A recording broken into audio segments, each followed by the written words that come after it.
का जो व्रत करने वाली होती हैं, जो चतुर्थी का पूजन करने वाली होती हैं, उनके भीतर का एक भाव होता है कि जैसे ही शाम का समय आए चंद्रदेव का पूजन करें, चंद्र जब प्रकट हो जाए, कलश भर लिया, उसके नीचे आखा दाना रख दिया, चावल गेहूं जो भी आप रखते हो पूजन के लिए, ऊपर पात्र आदि रख दिया जलाशय, फिर अपन ने घी का दिया लगाकर पूजन भी कर ली। तो जो चतुर्थी का पूजन करने वाली होती हैं, जो चतुर्थी का नियम व्रत धारण करने वाली होती हैं, बड़ी बड़ी चतुर्थियां करती हैं या उसका नियम धारण करती हैं, तो चतुर्थी का जो पूजन करती है वो किस चीज के लिए होता है? केवल संतान, पुत्र, परिवार, हमारा कुटुंब, हम जिस कुल में हैं, हमारा कुल वैभव की ओर बढ़े, संपदा की ओर बढ़े और उसकी आयु बढ़े,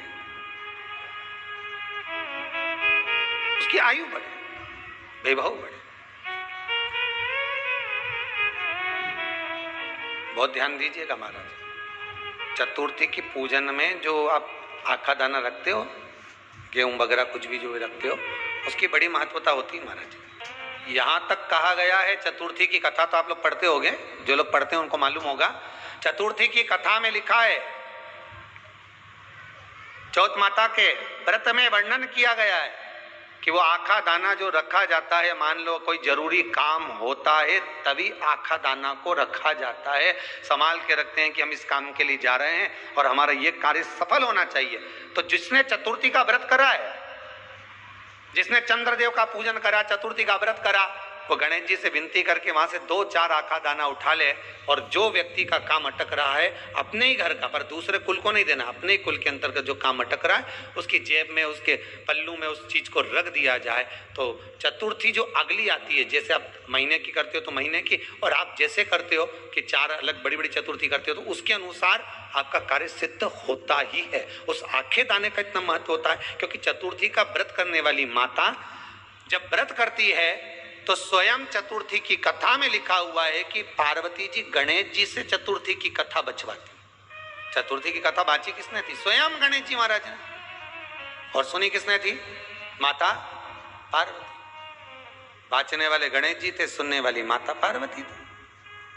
तो चतुर्थी की कथा जब होती है तो उसको स्वयं गणेश जी बाच रहे हैं, तो व्रत कौन सुन रही है? माता पार्वती। और आपने जो आखा दाना लिया वो गणेश जी के भाव से लिया, गणेश जी से निवेदन करके, विनय करके, प्रार्थना कर उसको प्राप्त किया। जितने भी परिवार के लोग रहते हैं वो कहीं ना कहीं 24 घंटे काम में लगे रहते हैं, पर उनको शांति रत्ती भर की नहीं मिलती है। यहां तक का व्याख्यान शिव महापुराण करती है महाराज। लोगों को शोक चला, गणेश जी ढोल बजा रहे हैं, वो मूर्ति का फोटो घर में लगा दिया, घर में मूर्ति का फोटो लगा दिया कि गणेश जी ढोल बजा रहे हैं, गणेश जी नाच रहे हैं, वो मूर्ति का फोटो तुरंत घर में लगा दिया। वेद व्यास जी ने कुमार खंड के अंदर वर्णन करा, यदि देवता की अपमानजनक मूर्ति या स्मरण पूजन का भाव अगर कहीं लगाया भी जाता है तो उस घर में शांति रत्ती भर की नहीं रहती है महाराज। यहां तक शिव महापुराण कहती है कि भगवान शंकर का शिवलिंग आप घर के अंदर रख सकते हो, भगवान शंकर का शिवलिंग घर में रखकर पूजन कर सकते हो, भगवान शंकर के शिवलिंग का आप स्मरण कर सकते हो, भगवान शंकर के शिवलिंग की आप पूजन कर सकते हो। पर शंकर, जब शिवपुराण खुद कह रही है कि शंकर का जो भौतिक स्वरूप है, शंकर का जो शारीरिक स्वरूप है, जैसे आप शिव महापुराण के पीछे जो बैनर दिख रहे हो, इस बैनर में शंकर जी का जो स्वरूप दिखाया जा रहा है, ऐसी मूर्ति तप करने वाली, ऐसी मूर्ति आशीर्वाद देने वाली, ऐसी मूर्ति जो भगवान शंकर का मूल स्वरूप दर्शाती हो, ऐसी मूर्ति घर के अंदर नहीं रखी जाती। स्वयं शिव महापुराण करे। फिर वो मूर्ति छोटी हो चाहे बड़ी हो, फिर वो मूर्ति कितनी भी बड़ी आकृति की हो, शिव महापुराण की कथा कहती है हाँ, शिवलिंग जो भगवान शंकर का एक मूल बिंदु है, भगवान शंकर का एक मूल बिंदु विराजमान है, भगवान शंकर का एक मूल बिंदु का निर्माणित है, वो शिवलिंग। आप छोटे से छोटा, बड़े से बड़ा कैसा भी रख सकते हो। शंकर को एक बेलपत्र भी अगर हम समर्पित कर रहे हैं तो वो आखी हो, एक चावल का दाना भी हम शिव को दे रहे हैं तो वो आखा हो, एक पुष्प भी अगर हम भगवान शंकर को दे रहे हैं तो आखा होना चाहिए, श्रीफल भी दे रहे हैं तो आखा होना चाहिए। इसलिए शंकर जी के मंदिर में नारियल नहीं फूटता, आखा